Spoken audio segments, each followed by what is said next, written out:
In this video, I'm going to talk about how to get some floating water effects like this into your MOCs. It's a little more complicated than it looks, so let's jump into it. Alright, so you might be thinking, like, what in the world? Why is this complicated? It's literally just using snot bricks and bricks on the sides and then some, like, general rock work underneath. It's actually a little bit more complicated than that. So first off, you don't really want any of this flat rock work underneath, right? If you did, this would be a lot simpler because you could do something like this. But since we probably want this to look a little bit more rocky, that is the first thing we're going to have to change.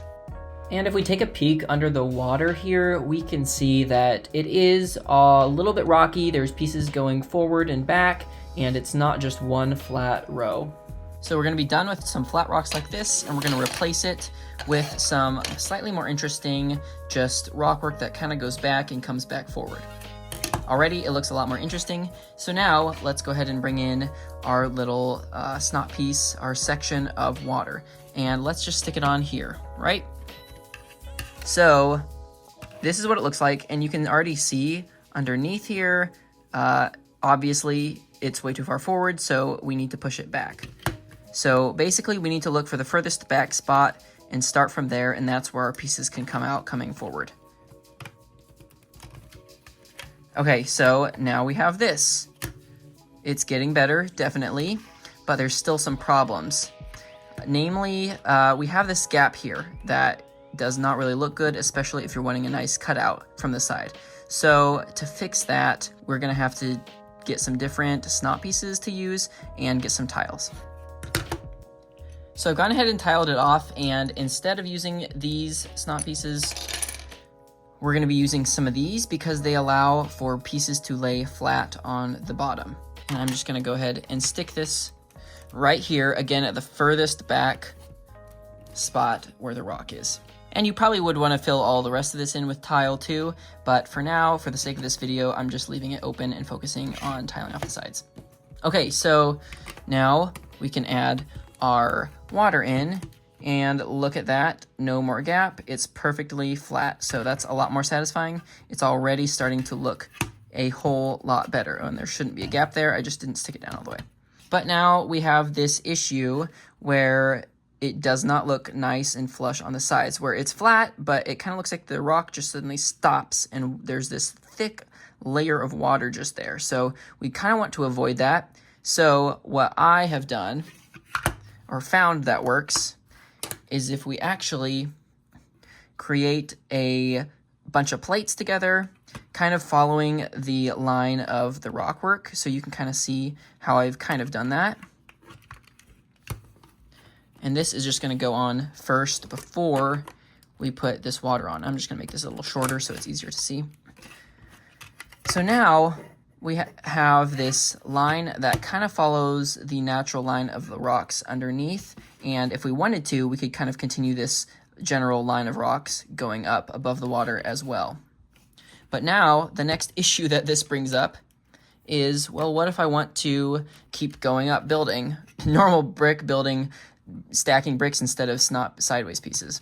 Well, that gets a little bit more difficult because now we've basically moved the gap. The gap was underneath, now it's above. So now we have this gap that we need to figure out how to get rid of. And one solution would be to just start brick building only back here and just kind of avoid brick building anything above these plates. And as you can see, that is a pretty good smooth slope there. It connects pretty perfectly.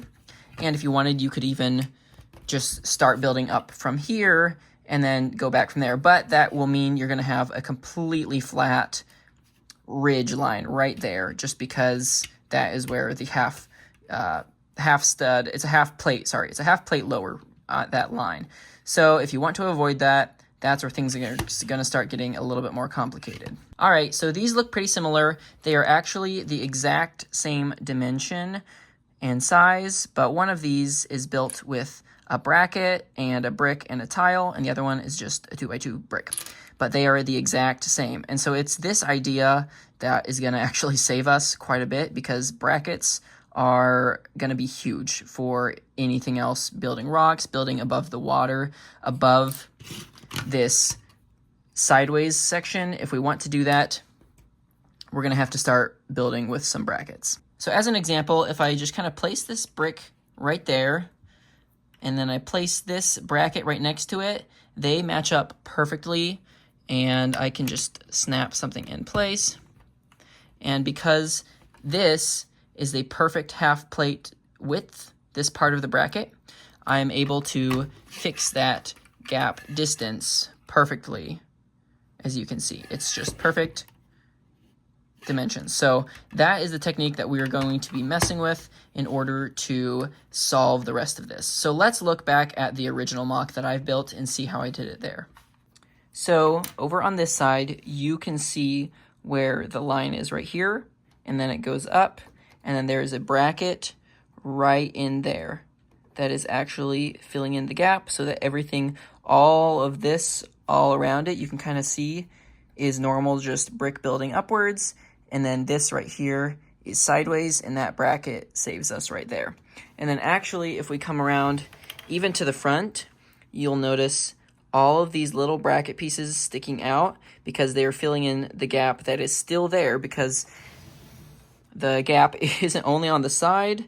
If you are building rocks or anything on top of this sideways section, then you're going to need to fill in the brackets everywhere else as well. So you can see I've had to get pretty creative with different levels. The bracket, it doesn't really matter where the bracket is, as long as it's there somewhere. So I have just played with that. I guess I don't really see any brackets here along this end, so I was able to hide it maybe a little bit better. But brackets all over the place, they are going to save this thing. So I've just pulled this little section off, and you can see it was used with some of those headlight bricks. And here is how I've used some of these brackets just to fill in that little gap so it is the correct height now. And now if I just put that right back in there and put this little cap back on top, which this section is actually flush with the plates or bricks that are built upwards, and you can see now because of that gap, it is the perfect height there.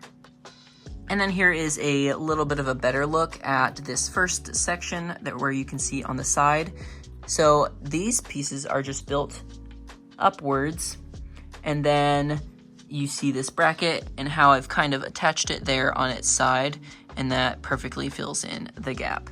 And then you can just use whatever pieces you need to go ahead and hide the rest of it, as long as the parts that need to be pretty look pretty, like the outside here and the cutout. So now that you know how this technique works, I hope you have fun messing with it and playing with brackets. It really is trial and error because every MOC, every situation is going to be a little bit different, but I hope you have fun with this technique. I definitely have. These clear pieces are on the LEGO store pick a brick wall pretty often, these transparent blue bricks, so if you need a bunch of those to do something like this, be sure to watch out for those, because now is probably the time to get them while they're on the wall. But I hope you guys enjoyed this little kind of tutorial. Let me know if there's anything else that you are interested in or that you've seen in any of my MOCs and just want to know how to do. And I will look at those comments and think about doing some videos of those. So thanks for watching. Don't forget to like and subscribe. I'll see you guys in the next video.